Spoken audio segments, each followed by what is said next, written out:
माझ्या महाराष्ट्रातल्या शेतकऱ्याची सध्याची परिस्थिती बघितली, पावसानं धुमाकूळ घातलाय।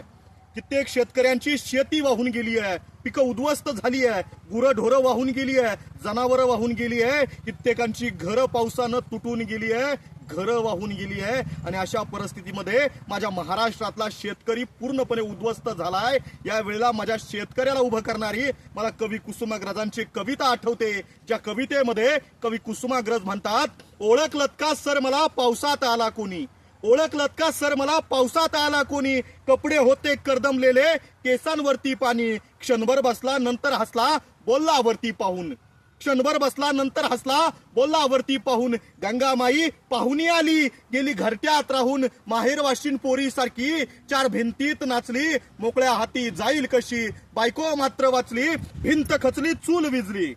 भिंत खचली चूल विजली, होतं नव्हतं सारं गेलं, प्रसाद म्हणून डोळ्यांच्या पापण्यांवरती पाणी मात्र थोडं ठेवलं, कारभारणीला घेऊन सर संगे आता, कारभारणीला घेऊन सर संगे आता, लढतो आहे पडकी भिंत बांधतो आहे, चिखलगाळ काढतो आहे, खिशाकडं हात जाताच, खिशाकडं हात जाताच हसत हसत उठला, पैसे नकोच सर मला जरा एकटेपणा वाटला, मोडून पडला संसार जरी मोडला नाही कणा, पाठीवरती हात ठेवणी फक्त लढ म्हणा, फक्त लढ म्हणा, फक्त लढ म्हणा। माझ्या शेतकरी मित्रांनो, यातून सावरूया, एकजुटीनं पुन्हा एकदा शेती करूया। जय जवान, जय किसान, जय हिंद।